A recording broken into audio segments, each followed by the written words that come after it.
Mirror Talk, episode 23 Double Binds, No-Win Scripts, and Finding Sovereignty Through Syntax. Welcome back to Mirror Talk. There are moments when language itself feels like a trap. No matter how carefully you speak, something in you loses. When silence feels like betrayal, but speaking feels like self-harm. When every choice sounds wrong. We are still within layer 3, deep mirrors, the layer where language, nervous systems, and power structures blur into one another. Here we no longer ask simply how we communicate, but what kind of world our communication creates. If Layer 2 taught us that relationships are mirrors for emotional regulation, Layer 3 reveals the deeper scaffolding, the grammar of control, the syntax of obedience, the psychological architecture that keeps freedom sounding dangerous. This is where the conversation turns from connection to conditioning, from speaking to unbinding, when words become walls. A double bind is a communication paradox, a situation in which every available choice causes harm, guilt, or rejection. It's not just a psychological pattern, it's a linguistic prison built out of contradictions. The term was coined by Gregory Bateson in 1956, who studied families where love and punishment were indistinguishable. Children raised in those paradoxes learned early that safety had rules, and that those rules were impossible to follow. Be honest, said the parent who punished truth. Be yourself, said the culture that rewarded conformity. I'm only hard on you because I love you, said the voice that made love sound like fear. When we grow up inside contradictions, we internalize them not as ideas, but as body language. The nervous system becomes bilingual in threat and affection. We learn to read faces before words, to decode tone before meaning, to apologize before understanding what we did wrong. And that decoding is the root of what Bateson called pathological communication, when the child must reconcile impossible messages to maintain attachment. Because attachment always wins, even over truth. The child's body whispers, if love depends on confusion, I'll learn to speak in riddles. If safety depends on silence, I'll make quiet sound like peace. If loyalty depends on pretending, I'll perfect the art of performance. These are the first double binds, not abstract philosophical puzzles, but lived physiological experiences. The syntax of the no-win to live in a double bind is to breathe in contradiction. It is to say I'm fine with a trembling jaw, to smile while shrinking, to seek validation from the same people whose approval erases you. The nervous system becomes fluent in conditional safety, safety that must be earned, obeyed, maintained, and performed. Every word becomes a negotiation between authenticity and acceptance. The result is a body in constant translation, translating desire into diplomacy, pain into politeness, truth into tone management. Because in a no-win script, survival depends on how well you can speak someone else's language, even when it costs your own. The tragedy is that this doesn't only happen in families. We find the same syntax of paradox in workplaces, religions, relationships, and politics. The language of freedom that demands obedience. The culture of wellness that shames rest. The discourse of kindness forbids anger. Everywhere, paradox is the currency of control. And yet paradox is not the enemy. It's a teacher, one who reveals how deeply we've mistaken appeasement for peace. Paradox as a nervous system event, each double bind is not merely a moral or emotional dilemma, it is a neurobiological collision. In polyvagal terms, the sympathetic system, fight-flight, and the parasympathetic, freeze-appease, become activated at once. The body wants to act and to hide, to assert and to please. Either completes its cycle. This is why paradox feels suffocating. The body is stuck between gas and brake, truth and belonging. Dr. Stephen Porges' research on neuroception, the body's unconscious detection of safety or threat, explains how mixed messages short-circuit our sense of security. When someone's tone, expression, or posture contradicts their words, the nervous system receives incompatible data. It cannot locate safety in coherence, so it settles for survival in confusion. Over time, this creates what trauma theorists call learned inconsistency, a state where contradiction itself feels familiar and clarity feels threatening. We equate ambiguity with connection because that's what love used to sound like. So the double bind lives on, not only in what we say to others, but in how we speak to ourselves. The inherited grammar of paradox internal double binds are even subtler. They sound like, I should rest, but I'll feel lazy if I do. I want to be honest, but I don't want to hurt anyone. I deserve better, but I'm scared to lose what I have. Each phrase contains a tug of war between two inner archetypes, the protector and the truth-teller, the appeaser and the rebel, at the child who wants to be loved and the adult who wants to be free. The body feels this tug as chronic ambivalence, tension in the diaphragm, hesitation before truth, a quiet panic before decision. And because most of this happens below awareness, we call it overthinking or self-sabotage. But it's really linguistic trauma, the residue of survival scripts that still speak through us. When our internal language mirrors contradiction, our nervous system remains hostage to history. We become fluent in disempowered speech, phrasing that collapses sovereignty into guilt. I should instead of I choose. I can't instead of I won't. I'll try instead of I will. Each small grammatical shift reveals whether we are speaking from fear or freedom. The cultural machinery of the double bind. The double bind is not just personal, it's systemic. It thrives in cultures that reward contradiction because confusion keeps people compliant. Be authentic, says the influencer economy, but make sure it's marketable. Be honest, says the workplace, but not disruptive. Be kind, says the moral code, but don't make anyone uncomfortable. These paradoxes sustain social order by keeping individuals linguistically divided within themselves. As long as your nervous system can't find coherence, you remain too busy regulating yourself to question the system. The double bind in this sense becomes a political technology, a linguistic virus that disguises obedience as virtue. But even that awareness, as liberating as it sounds, carries its own paradox. Once you see the bind, you can't unsee it, yet you still have to live in a world built on it. That's why sovereignty doesn't begin with rebellion. It begins with syntax. Because before any revolution can happen outside, one must first reclaim the language that governs the inside.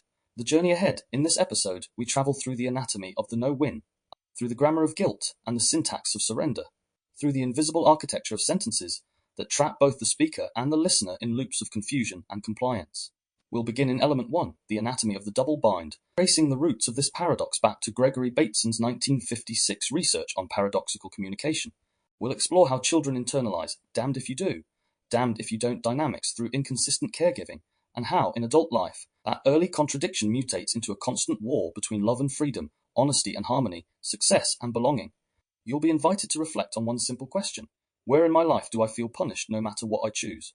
From there, element 2, the linguistics of entrapment, examines how language itself becomes a cage. We'll explore Mirror-Linguistic Hypothesis, MLH, and nervous system language, NSL, in motion, how the very syntax of speech, I can't win, whatever I do, it's wrong, collapses sovereignty, and how even gentle tones can conceal internalized coercion.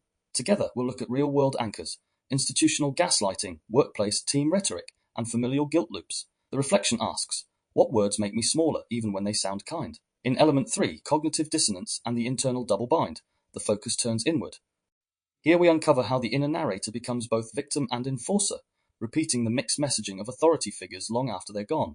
We'll explore how trauma logic teaches the brain that contradiction is safer than clarity, how dissociation becomes a linguistic survival strategy, and how this internal confusion leads to chronic self-doubt and paralysis. The question, whose approval am I still negotiating with when I silence myself? Then in element 4, paradox as a control mechanism, we step back to see how these same linguistic patterns are scaled up across religion, politics, and ideology. We'll draw parallels between Bateson's double bind, Foucault's disciplinary discourse, and the contradictory rhetoric of modern propaganda. We'll ask, how does power use paradox to create confusion? And how does the nervous system become the first battleground of that linguistic control? The insight prompt, where am I confusing safety with obedience? Finally, element 5, integration practice, unbinding the tongue guides us back into the body. This is where theory becomes practice, where MLH and NSL merge into a lived technique. You'll learn to pause, to translate, to reclaim, dissolving paradoxical syntax by slowing your speech until truth re-emerges. Through example rewrites, I can't upset them becomes I can stay kind without betraying myself. You'll experience how breath, pacing, and tone re-regulate communication in real time. The closing reflection. What sentence finally gives my nervous system permission to tell the truth? And at the end, in the closing whisper, the freedom between words, will integrate the paradox itself, not as something to defeat, but as a teacher. We'll close with the affirmation. My truth doesn't have to please everyone to be valid, and the image of a knot that unravels when we stop pulling on it with fear, because the freedom we're looking for is not found in perfect speech, it's found in the space between words, where the nervous system finally exhales, where we'll trace how paradox becomes physiology, and how every no-win script begins as a love story that learned to lie to survive. Element 1, the anatomy of the double bind. There are moments in life when every choice feels like betrayal of someone or of yourself, when both truth and silence feel like losing. This is the emotional signature of the double bind, a paradox woven so tightly into language, tone, and survival that the nervous system cannot tell which response will keep it safe. The origin of the double bind.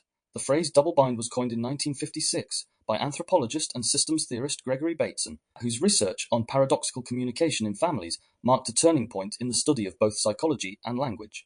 Bateson observed that many individuals diagnosed with schizophrenia had grown up in families where affection and hostility were expressed simultaneously, often through contradictory verbal and non-verbal signals. A mother might say, "Come here, I love you," but her tone would be cold or her body rigid. The child, biologically wired for attachment, would approach for connection, only to sense danger in her posture.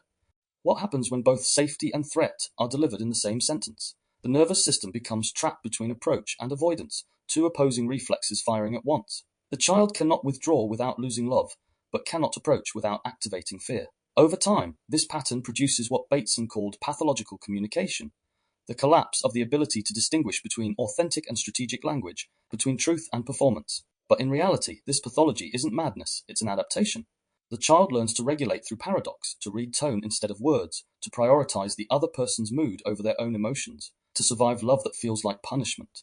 This is how a double bind becomes embedded, not as an abstract philosophical puzzle, but as a neurobiological template for relationships. Polyvagal mapping. When every choice is a threat from the lens of polyvagal theory, the double bind can be seen as a nervous system loop with no safe exit. When the ventral vagal system is active, we experience connection, curiosity, and safety. When sympathetic activation rises, we move into fight or flight, readiness to protect or flee. And when neither feels safe enough, the dorsal vagal system takes over, freezing, numbing, or disconnecting. A double bind keeps the body oscillating between these states without resolution. Every choice, speak or stay silent, move closer or step back, triggers both activation and collapse. You can't win because your biology can't decide what winning even means. In family systems, this tension becomes an emotional template. Be honest, but don't upset anyone. Be independent, but don't make us feel abandoned. Be strong, but don't make others feel weak. Each instruction contains its own punishment. The nervous system learns that safety and self-expression cannot coexist. And so, adulthood arrives, but safety still feels conditional. You keep trying to find the right tone, the perfect phrasing that will let you tell the truth without consequence. But the paradox remains. The world rewards coherence only when it agrees with the dominant script. Childhood paradox, the cradle of contradiction. Most double binds are learned early, through inconsistent caregiving, not necessarily from cruelty, but from confusion. A parent who fears emotional intensity may soothe the child's tears one day and shame them the next. A teacher who praises curiosity might later punish questioning as talking back. A religious authority may preach unconditional love, but tie that love to obedience. To a developing nervous system, these inconsistencies form a logic of survival. If love is unpredictable, I must monitor every cue to stay safe. That hypervigilance, scanning tone, facial expression, or silence for danger becomes the foundation of emotional intelligence, but is built upon anxiety. Even in adulthood, this wiring persists. You apologize preemptively, you over-explain to avoid misunderstanding, you delay decisions until everyone's comfortable. You call it being considerate, but it's really learned self-erasure, a protective reflex disguised as empathy. And the cruelest part is that it works. For a while, you do earn safety, conditional safety. You become the calm one, the peacemaker, the one who can handle anything, until one day you can't. That's when the double bind reveals its cost. It doesn't just silence you, it rewrites your sense of self-worth around how well you manage other people's discomfort. How it shows up in adulthood. By the time we reach adulthood, most of us carry dozens of these paradoxical programs running silently beneath the surface. They shape careers, relationships, and even our spirituality. You might notice it in statements like, if I speak my truth, I'll lose them. If I stay quiet, I'll lose myself. If I rest, I'm lazy. If I work harder, I'm neglecting my peace. Each line carries the same architecture, a false dichotomy that turns choice into danger. And yet, most double binds in adulthood are self-administered. No one is punishing us anymore, at least not externally. We've inherited the script and internalized the voice of contradiction. The oppressor is now internal. This is why so many people misdealing for pleasing. You're not trying to feel better, you're trying to finally get it right. To find a version of yourself that satisfies everyone and betrays no one. But such a version doesn't exist. The only escape from the double bind is to stop believing that perfect coherence is possible within systems built on contradiction. Healing begins not with better answers, but with permission to stop performing impossible questions. The 4 modern double binds. To ground this further, let's name 4 of the most common paradoxes that show up in modern life. 1. Love versus freedom. The belief that closeness and independence cannot coexist. One must always shrink for the other to breathe. 2. Honesty versus harmony. The conviction that truth destroys peace, so silence becomes the price of belonging. 3. Success versus belonging. The fear that achievement will isolate you, or that humility requires hiding your light. 4. Kindness versus boundaries. The illusion that compassion and self-protection are mutually exclusive.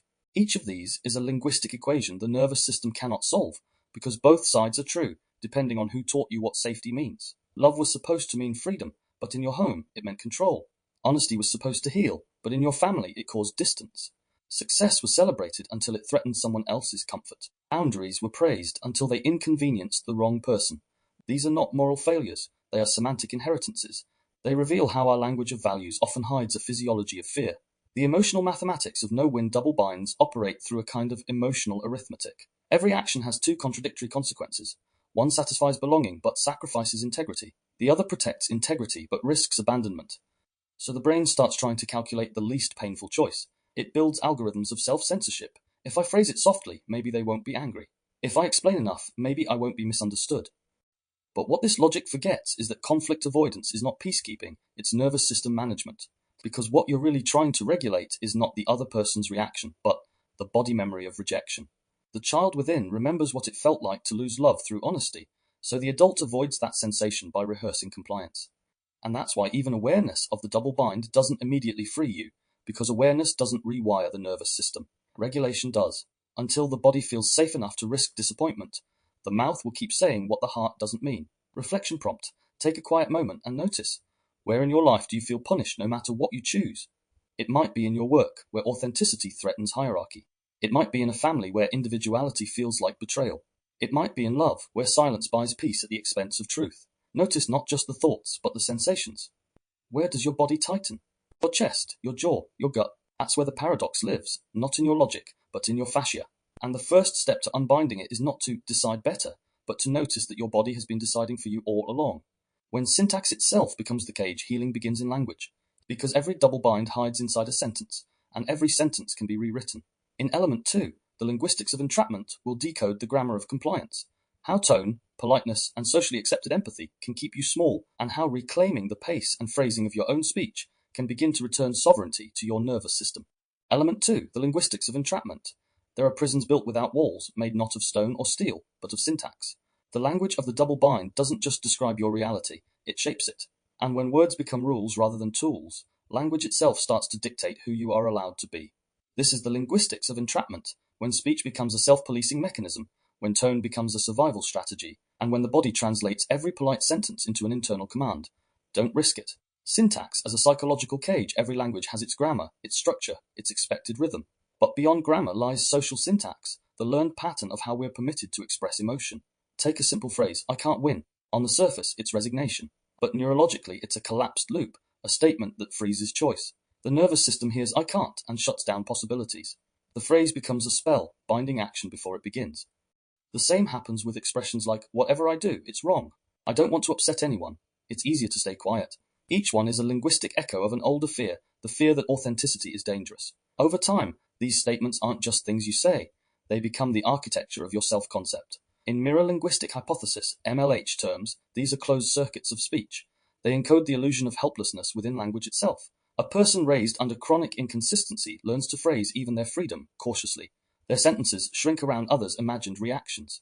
Every word becomes an act of emotional negotiation. How politeness masks paradox. Linguistic entrapment rarely sounds cruel. It often sounds reasonable, kind, even professional. That's why it's so dangerous. Consider phrases like, I didn't want to make things awkward. I thought it was better not to say anything. I just want everyone to get along. Each sentence performs empathy but conceals fear, pretends to preserve peace but actually preserves power imbalance. This is how coercive politeness operates, language shaped to maintain harmony at the expense of truth. A smile that hides the tremor in your voice. A no problem that betrays the cost you just absorbed. From a nervous system language, NSL perspective, this kind of politeness is dysregulating. The tone may sound calm, but the breath behind it is shallow. The pacing quickens slightly. The body contracts while the voice stays pleasant. Your biology knows you're lying, not to them, but to yourself. Politeness without authenticity is the body's most sophisticated freeze response.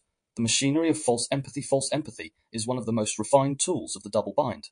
It disguises control as care. I know you didn't mean it, but you're so sensitive, I just didn't want to upset you.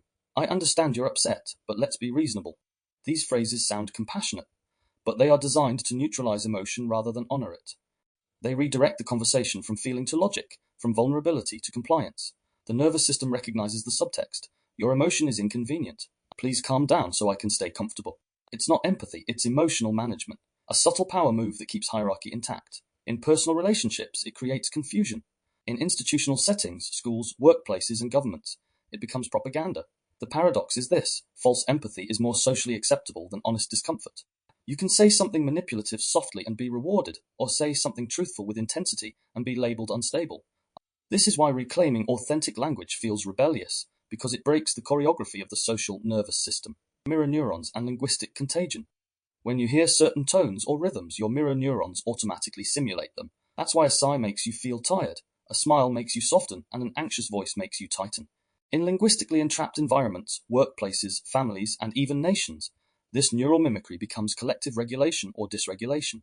If everyone speaks in cautious tones, the group stays in a low-level freeze. If one person begins to speak clearly and calmly, the group's nervous system must reorient. That's why truth-telling often feels unsafe. It's not just a social risk, it's a biological disruption. Your nervous system is stepping out of synchrony with the herd, but it's also how change begins. When one voice starts speaking at the pace of truth instead of fear, others unconsciously entrain to that coherence. Real empathy is not mimicry, it's regulated resonance. It doesn't say, I know how you feel. It says, I can stay steady while you feel it. Institutional gaslighting. The macro double-bind linguistic entrapment isn't confined to personal relationships. It's woven into the rhetoric of institutions. Think of workplace slogans. We're all one big family. Speak up, but be professional. We value diversity within company values. Each statement invites authenticity and simultaneously restricts it. This is the corporate double-bind, where inclusion depends on conformity and honesty is punished under the banner of team culture. In government and media, the pattern expands further. You're free to choose, but here are your options. We care about your safety, so we'll decide what you see. Contradiction becomes policy, and the nervous system learns to confuse comfort with truth. This is where Foucault's disciplinary discourse intersects with Bateson's paradox. The state and the psyche become mirrors of one another. Control operates through contradiction because confusion breeds compliance. Everyday phrases that shrink you. If you listen closely, you can hear the double-bind whispering through ordinary sentences. It's fine, don't worry about it. Translation. I'm suppressing my need to avoid discomfort. I'm just trying to keep the peace. Translation. I'm afraid of what honesty might cost. That's just how it is. Translation. I've mistaken familiarity for inevitability. I guess that's my fault then. Translation. I'd rather accept blame than risk conflict. Each of these sentences sounds calm, but they teach the body helplessness. They train you to adapt rather than to act, to survive relationships rather than to live in them. Over time, this kind of language becomes auto-hypnosis. You recite the same phrases until they become beliefs, and beliefs become biology.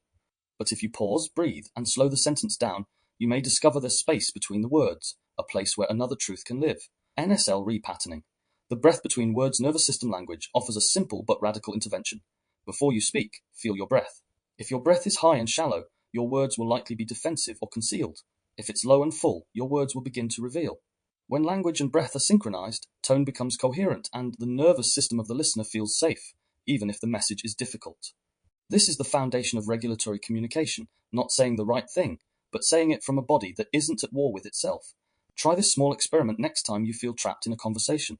Pause before replying. Exhale through your mouth. Notice where your chest tightens when you start to speak. That pause, that microsecond of reclaimed pacing, is the first act of sovereignty. You've interrupted the linguistic loop long enough to ask, whose comfort am I protecting with this sentence?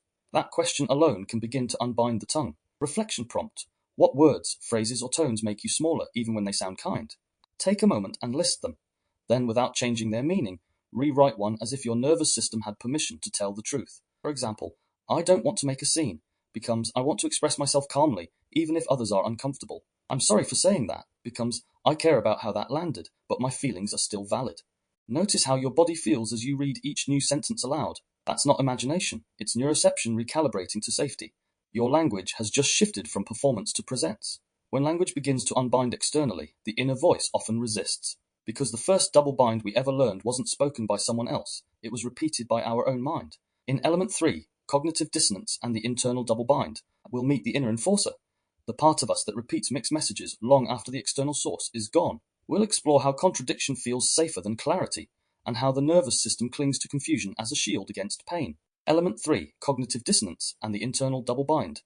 The most relentless paradoxes are not found in conversation, they live in the mind. The external contradictions we inherited from parents, partners, institutions, or culture eventually take root as internal voices. And those voices, shaped by years of repetition and reinforced by survival, begin to speak to each other inside us, not with harmony, but with argument. When that inner dialogue becomes a constant negotiation, we call it cognitive dissonance, the state of holding two incompatible truths at once. But in the language of the nervous system, it's something far more primal, a body caught between what feels safe and what feels real, when the inner narrator becomes the warden. In earlier episodes, we explored how the inner narrator is constructed, a collage of parental tones, cultural values, and self-defensive adaptations. Here, we go deeper. What happens when that narrator turns authoritarian? In a double bind, your own mind becomes both victim and enforcer. It plays out like this: I want to speak my truth, but if I do, I'll hurt someone. But if I stay silent, I'll betray myself. No matter what you choose, the voice scolds you afterwards, as if your mere existence is an inconvenience to the universe. This isn't self-sabotage. It's self-protection masquerading as punishment. Somewhere in your history, a version of you learned that contradiction equals safety. That if you can keep yourself trapped between opposing thoughts, you'll never risk the shame of being wrong, rejected, or too visible. That is the paradox of the internal double bind. You imprison yourself to avoid being punished by others.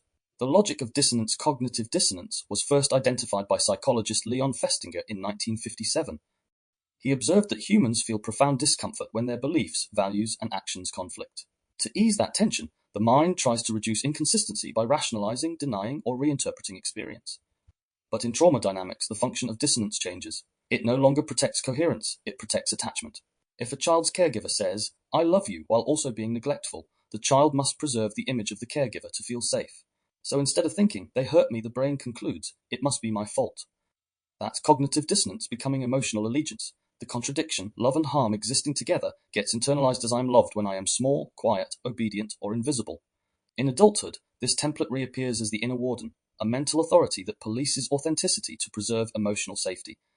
You may find yourself defending those who mistreat you, rationalizing your exhaustion, or performing emotional labor that isn't yours to carry, all to maintain an illusion of peace, the peace of coherence, not truth. Self-talk as a closed loop.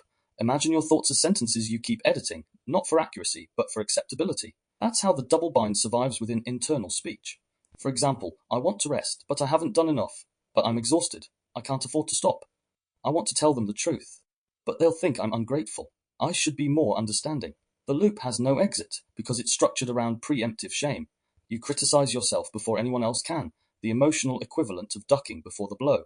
This behavior is often mistaken for humility or accountability. But it's not accountability when it's driven by fear. It's self-erasure disguised as responsibility. Your brain is trying to prevent rejection by predicting it. It confuses control with safety. This is why trauma survivors often describe a sense of inner noise, as though multiple voices are debating in the background. Those voices aren't madness, they're survival scripts. Each one represents a different strategy that once worked to keep you connected. One voice pleads, "Stay small." Another insists, "Speak up." Another whispers, "It doesn't matter, no one listens anyway." And you, the adult self, sit in the middle, the exhausted moderator of a lifelong argument that was never yours to resolve. Dissociation as a linguistic defense. When that internal conflict becomes too loud, the body intervenes. It disconnects. Dissociation is not merely psychological, it's linguistic. It's what happens when the nervous system decides that silence, even internal silence, is safer than contradiction. You stop thinking in full sentences. You speak less. You avoid eye contact. You float above your own story. This isn't laziness or disinterest, it's self-protection from paradox. If every thought risks conflict, the easiest way to stay safe is not to think too deeply. Language collapses because coherence feels dangerous. The mind's syntax fragments into short, emotionless phrases. It's fine. Whatever. I don't know. These are not expressions of apathy, they are linguistic armor. Each short sentence acts as a psychic lid, containing the dissonance before it spills into overwhelm. But the cost of containment is disconnection, from others and from self. Because as you suppress contradiction, you also suppress complexity, and complexity is what makes you whole. The paradox feels safer than the truth. One of the hardest truths in healing work is this: contradiction often feels safer than clarity, because clarity demands change. As long as you stay confused, you don't have to act. You can stay in the relationship, the job, the belief system, without confronting what you already know. The paradox gives you plausible deniability. You can say, "I'm just overthinking," instead of admitting, "I'm afraid." But the nervous system always knows the difference. It's not confusion you're feeling, it's resistance disguised as doubt. When you start to name what's real, the body shakes. Because the truth, when first spoken, feels like rebellion. Every cell that learned to equate obedience with love interprets honesty as danger. This is why so many people relapse into silence after breakthroughs. It's not because they're weak. It's because clarity destabilizes the system that the paradox was regulating. Trauma logic, the need to preempt. In trauma psychology, we call this anticipatory adaptation, the mind's attempt to outthink pain. It's an internalized version of the caregiver paradox. If I can predict the rejection, I won't feel blindsided. So the inner voice begins to mimic the outer critic. You preempt your own vulnerability with judgment. Don't get your hopes up. You're being dramatic. That's not a big deal. Each phrase feels rational, even protective, but it's a replica of the very voice that once silenced you. It keeps you in control by keeping you small. In linguistic terms, this is internal ventriloquism, your nervous system replaying old authority tones to regulate anxiety. It's the same grammar of power, just translated inward. And because the double bind thrives on self-contradiction, you start policing yourself with both sides of the paradox. You're too emotional. Collapse. You're too detached. Guilt. You need boundaries. Shame. You're selfish for setting them.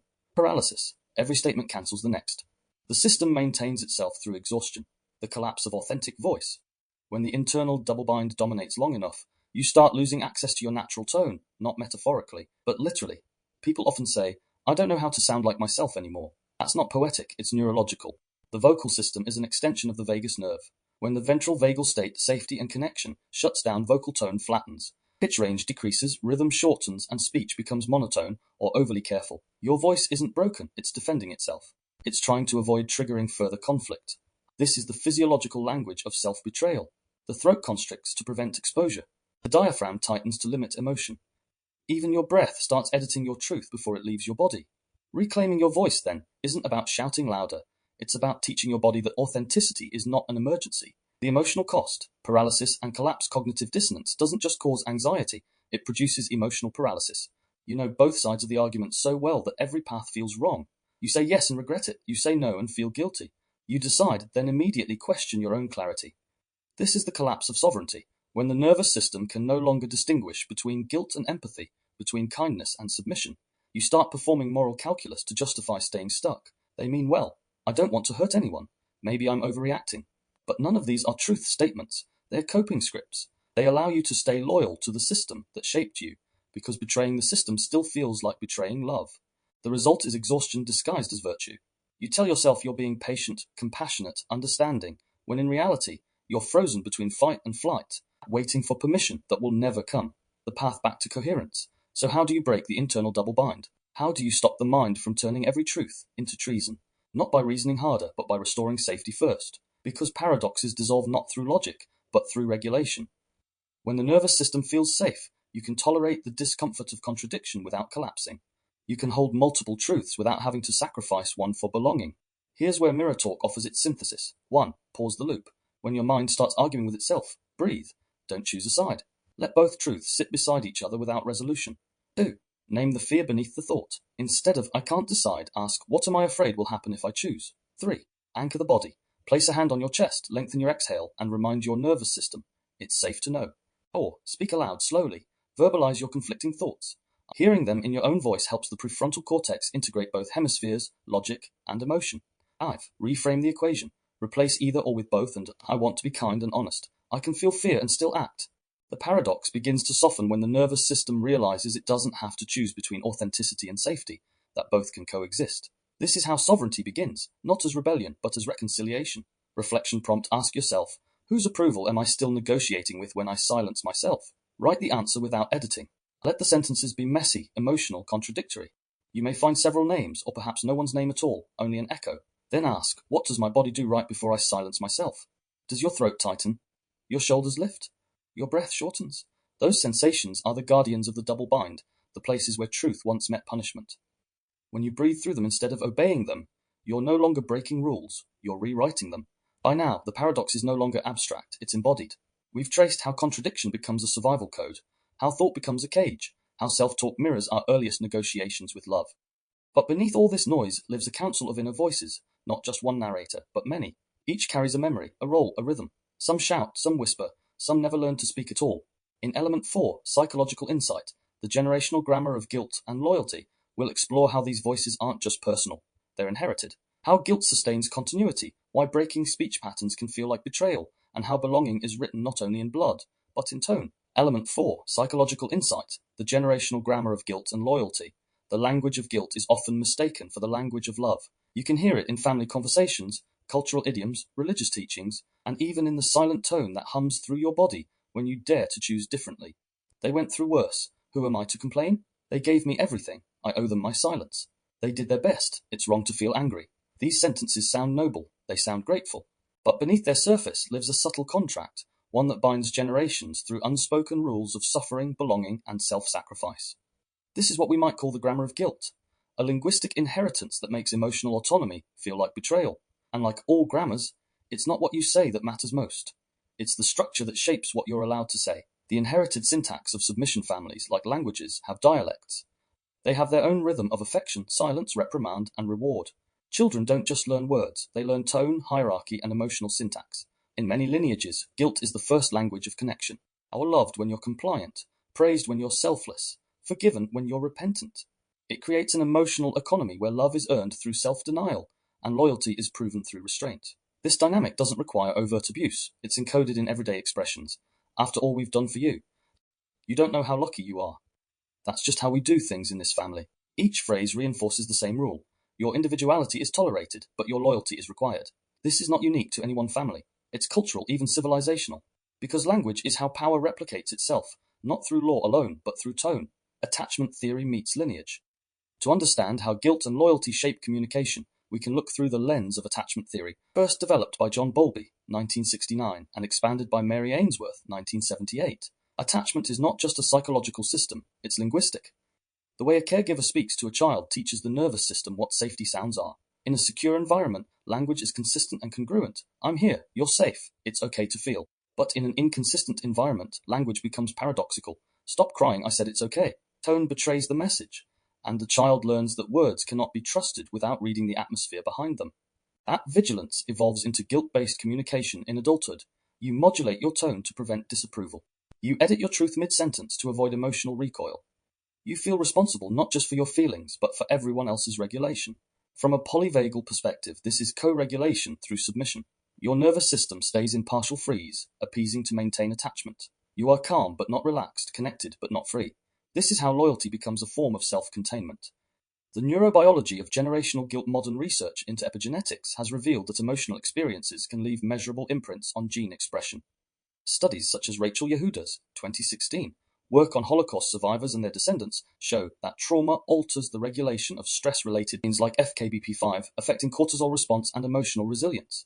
In simpler terms, unresolved suffering can literally change the body's stress blueprint, and those changes can be inherited. But epigenetic transmission doesn't happen through DNA alone. It's carried through tone, expression, silence, and story.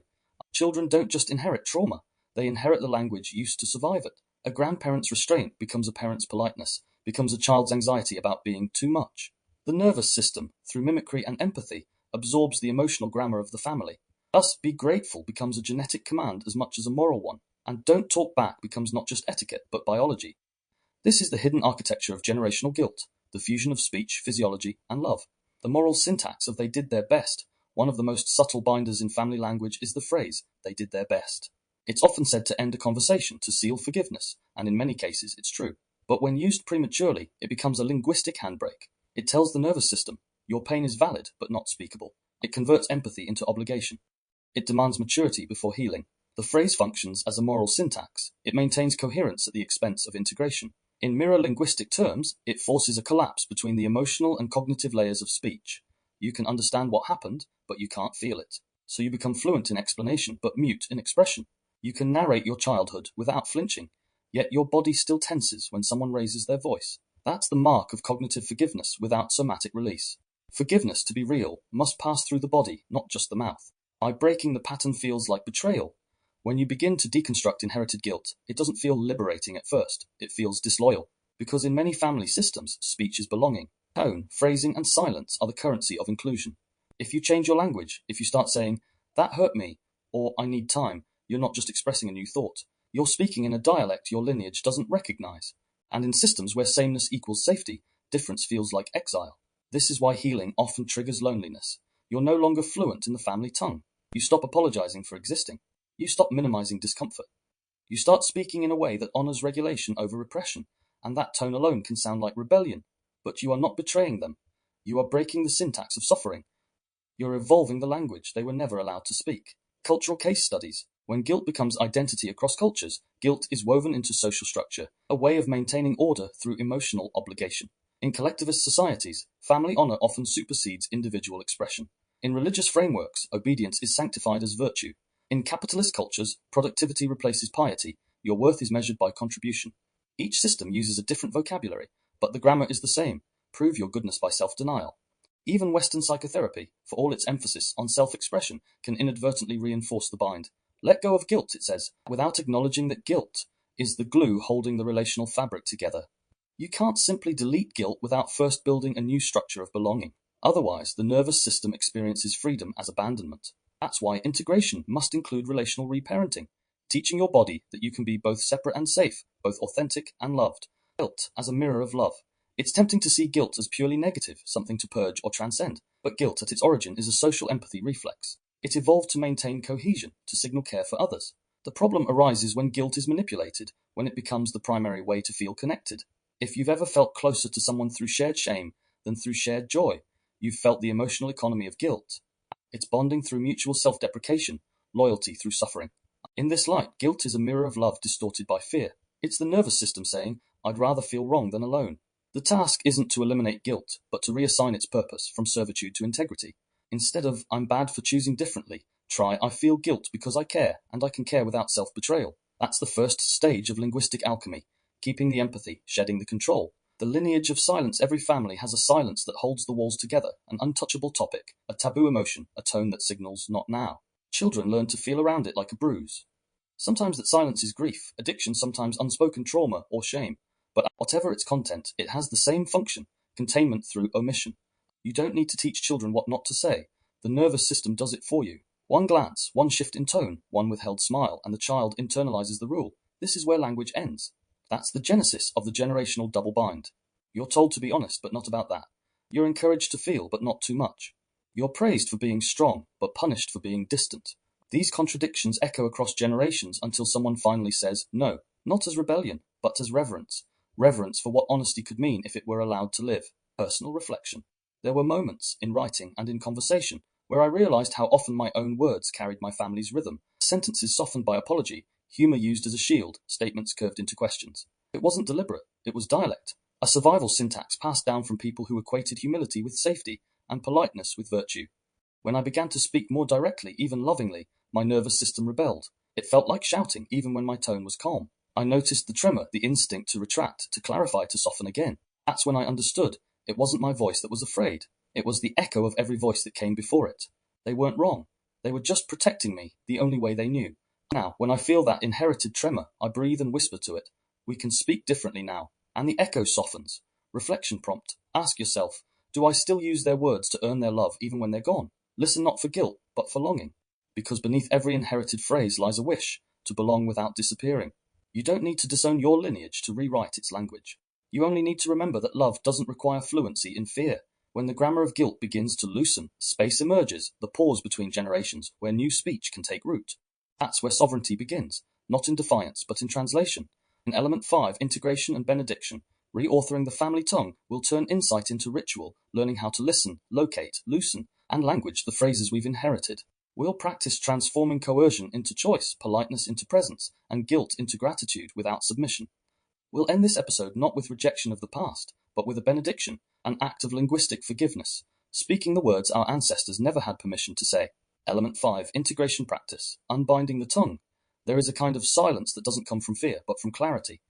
It's the pause that arrives after years of speaking in circles, when you finally recognize the sound of your own entrapment. The language that once kept you safe now rings hollow. Its syntax a loop of survival that no longer fits the life you're building. To unbind the tongue is to reclaim authorship of that pause, to slow the reflexive sentences long enough to hear the nervous system underneath them whisper, there is another way to speak. This is the essence of integration, not a performance of enlightenment, but the subtle rewiring of language at the point where body and meaning meet. It's where NSL, nervous system language, and MLH, Mirror-Linguistic Hypothesis, converge, your tone, breath, and phrasing learning to tell the same truth again. 1. The anatomy of the bind, a double bind, as explored throughout this episode, is not simply a contradiction, it's a nervous system snare. It forms when language carries two opposing commands, each with emotional consequence. You are told to speak your truth, but punished for doing so. You are urged to be kind, but only in ways that keep others comfortable. You are encouraged to stand up for yourself, as long as it doesn't disrupt the hierarchy. Every time you face these paradoxes, the body receives a conflicting signal, safety and danger intertwined. The breath shortens, the jaw tightens, the tone falters. You learn to speak in a way that sounds agreeable, but feels like betrayal. That's the moment the tongue becomes bound. In NSL terms, this is dysregulated speech rhythm, where the act of communication triggers the same stress circuitry as threat. And because the nervous system can't distinguish between external danger and internalized expectation, you adapt linguistically. You dilute honesty with politeness. You disguise no with over-explaining. You seek permission before expressing need. This is how syntax becomes servitude. 2. Detecting paradoxical syntax. To dissolve a double bind, you must first hear it. But paradoxical syntax hides behind civility. It rarely sounds violent. Instead, it cloaks itself in virtue. Listen for the phrases that make your throat constrict or your shoulders tense. They often begin with well-intentioned logic. I can't upset them. It's my fault either way. If I explain enough, they'll understand. I shouldn't feel this way. It's fine, I'll just handle it. These sentences sound reasonable, but linguistically, each one collapses autonomy. They fuse empathy with fear, care with control.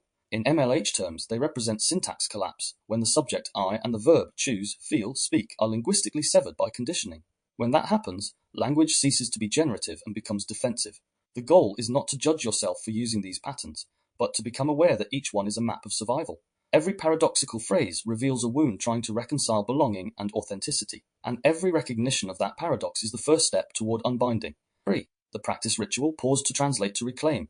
Now we move into the lived practice. This is where NSL meets MLH, translating nervous system responses into linguistic freedom. Step 1. Pause. Every double bind begins with urgency. You feel the need to reply, justify, or fix. The nervous system races ahead, searching for the safest sentence. The pause interrupts that compulsion. It's a breath-sized act of rebellion, a nervous system choosing regulation before reaction. Inhale gently through the nose. Exhale through the mouth. Feel the breath cross your vocal cords, softening them. This moment doesn't erase fear, but it disarms its authority. Your tone, when you finally speak, will now emerge from parasympathetic calm rather than sympathetic defense. Step 2.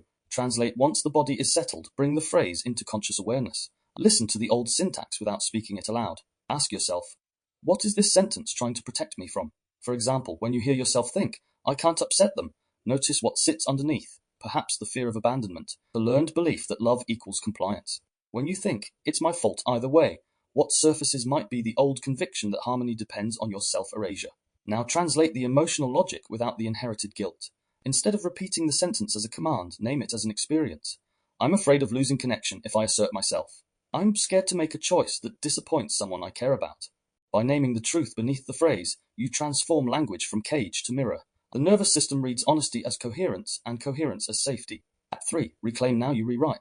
But this isn't affirmation work, it's reclamation. The new phrase must be believable to your body, not performative to your mind. So you don't leap from I can't upset them to I don't care what anyone thinks. You move instead towards something integrative. I can stay kind without betraying myself. You don't overwrite, it's my fault either way with defiance. You reframe it with sovereignty. I choose the path aligned with honesty, not fear.